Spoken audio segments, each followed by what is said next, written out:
Paper 66, The Planetary Prince of Urantia, Part 3 of 3. Based on the Urantia Book, Paper 66. The Prince's Reign.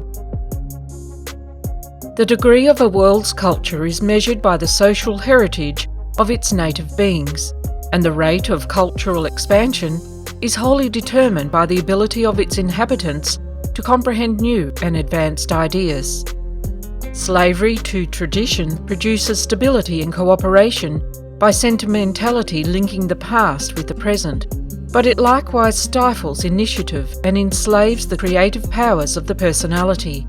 The whole world was caught in the stalemate of tradition-bound mores when the Caligastia 100 arrived and began the proclamation of the new gospel of individual initiative within the social groups of that day. But this beneficent rule was so soon interrupted that the races never have been wholly liberated from the slavery of custom. Fashion still unduly dominates Urantia. The Caligastia 100, graduates of the Satania Mansion worlds, well knew the arts and culture of Jerusalem, but such knowledge is nearly valueless on a barbaric planet populated by primitive humans. These wise beings knew better than to undertake the sudden transformation or the en masse uplifting of the primitive races of that day.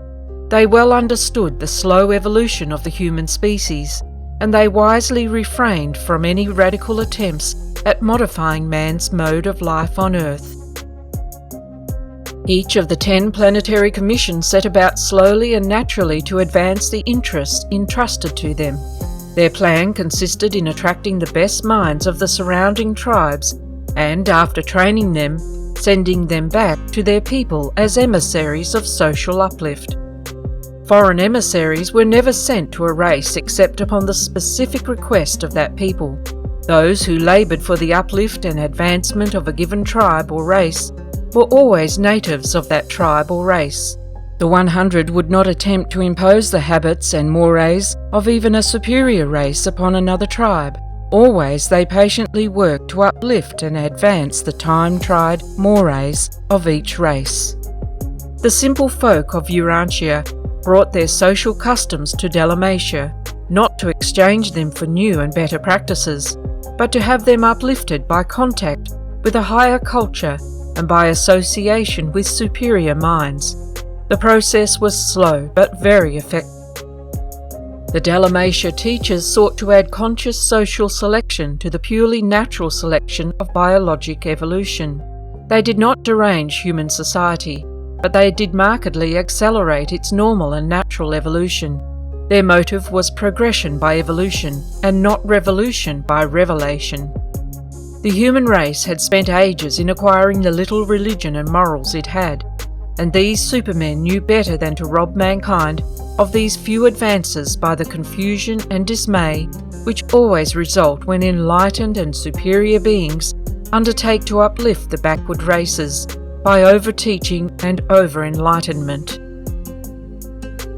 When Christian missionaries go into the heart of Africa, where sons and daughters are supposed to remain under the control and direction of their parents throughout the lifetime of the parents, they only bring about confusion and breakdown of all authority when they seek, in a single generation, to supplant this practice by teaching that these children should be free from all parental restraint after they have attained the age of 21. Life in Dalmatia.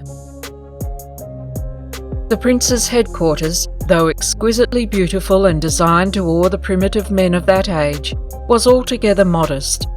The buildings were not especially large, as it was the motive of these imported teachers to encourage the eventual development of agriculture through the introduction of animal husbandry.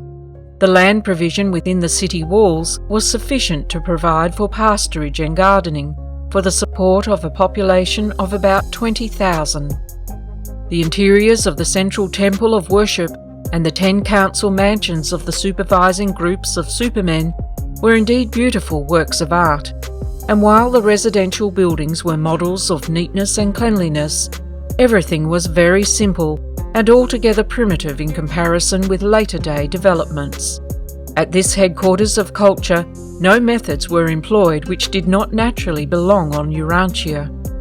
The prince's corporeal staff presided over simple and exemplary abodes, which they maintained as homes designed to inspire and favourably impress the student observers sojourning at the world's social centre and educational headquarters.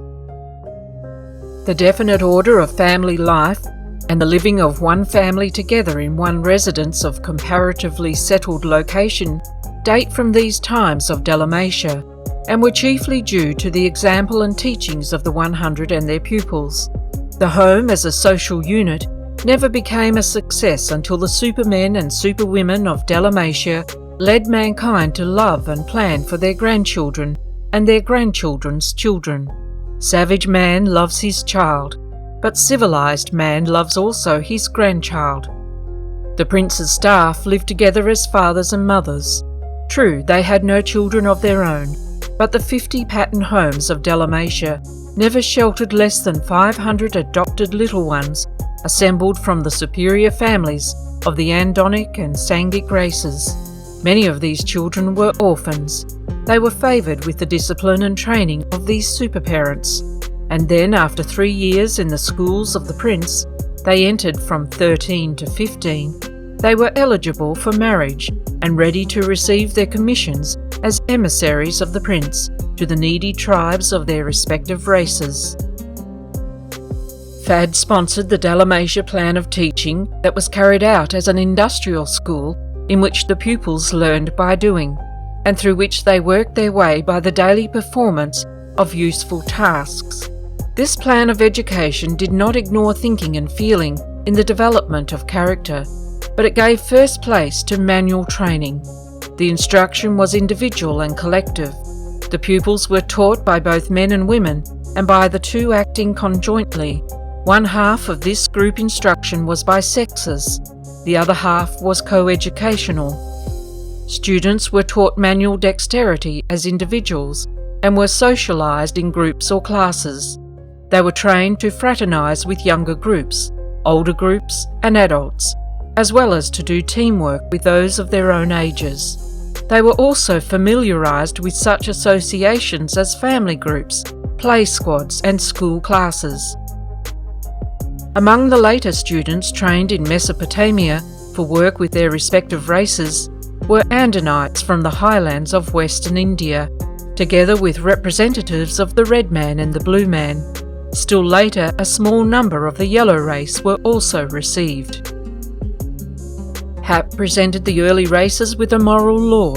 The code was known as the Father's Way, and consisted of the following 7 commands. 1. You shall not fear nor serve any god but the Father of all. 2. You shall not disobey the Father's Son, the world's rulers, nor show disrespect to any superhuman associates. 3. You shall not speak a lie when called before the judges of the people. 4. You shall not kill men, women, or children. 5. You shall not steal your neighbour's goods or cattle. 6. You shall not touch your friend's wife. 7. You shall not show disrespect to your parents or to the elders of the tribe. This was the law of Dalmatia for almost 300,000 years, and many of the stones on which this law was inscribed now lie beneath the waters off the shores of Mesopotamia and Persia. It became the custom to hold one of these commands in mind for each day of the week, using it for salutations and mealtime thanksgiving. The time measurement of these days was the lunar month, this period being reckoned as 28 days. That, with the exception of day and night, was the only time reckoning known to the early peoples. The 7-day week was introduced by the Dalmatia teachers and grew out of the fact that 7 was 1/4 of 28. The significance of the number 7 in the super-universe undoubtedly afforded them opportunity to introduce a spiritual reminder into the common reckoning of time, but there is no natural origin for the weekly period. The country around the city was quite well settled within a radius of 100 miles. Immediately surrounding the city, hundreds of graduates of the prince's schools engaged in animal husbandry, and otherwise carried out the instruction they had received from his staff and their numerous human helpers. A few engaged in agriculture and horticulture. Mankind was not consigned to agricultural toil as the penalty of supposed sin. "In the sweat of your face shall you eat the fruit of the fields," was not a sentence of punishment pronounced because of man's participation in the follies of the Lucifer rebellion under the leadership of the traitorous Caligastia. The cultivation of the soil is inherent in the establishment of an advancing civilization on the evolutionary worlds, and this injunction was the centre of all teaching of the Planetary Prince and his staff throughout the 300,000 years which intervened between their arrival on Urantia and those tragic days when Caligastia threw in his lot with the rebel Lucifer. Work with the soil is not a curse. Rather, it is the highest blessing to all who are thus permitted to enjoy the most human of all human activities. At the outbreak of the rebellion, Dalmatia had a resident population of almost 6,000.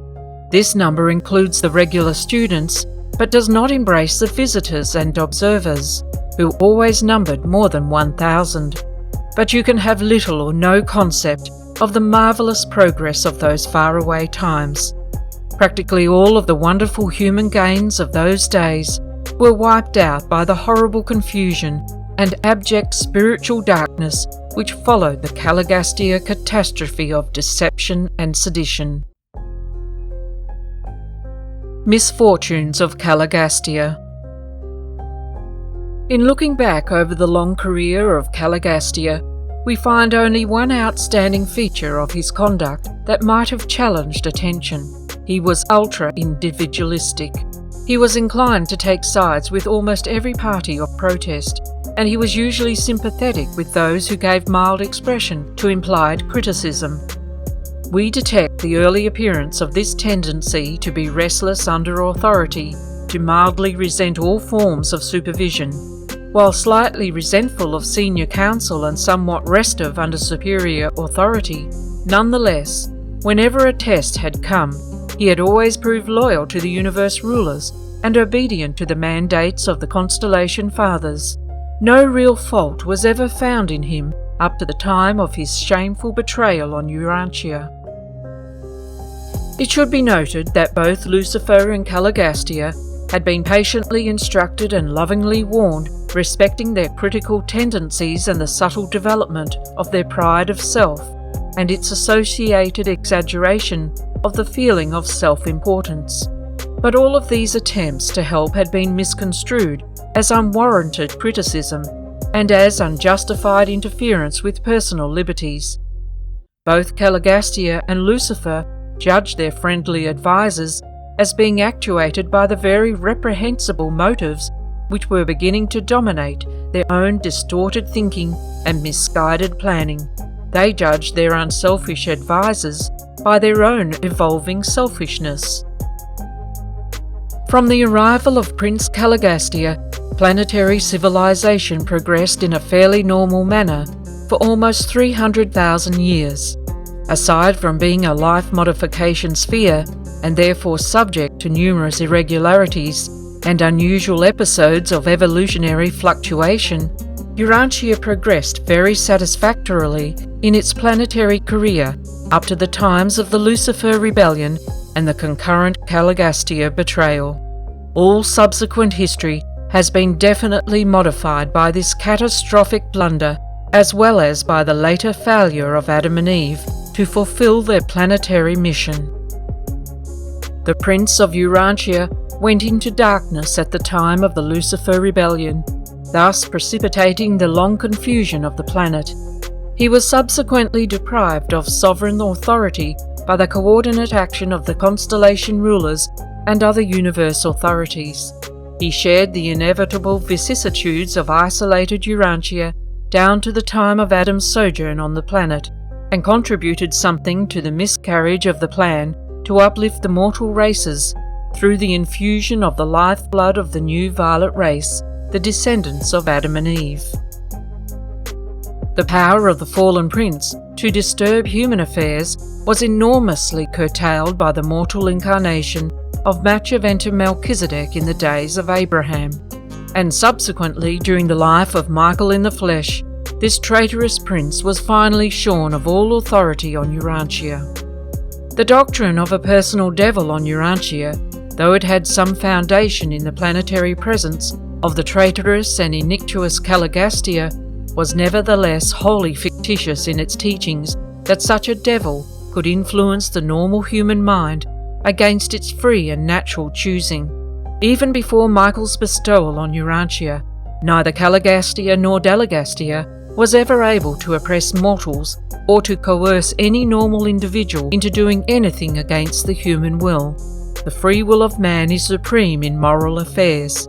Even the indwelling thought adjuster refuses to compel man to think a single thought or to perform a single act against the choosing of man's own will. And now this rebel of the realm, shorn of all power to harm his former subjects, awaits the final adjudication by the Uversa Ancients of Days of all who participated in the Lucifer Rebellion.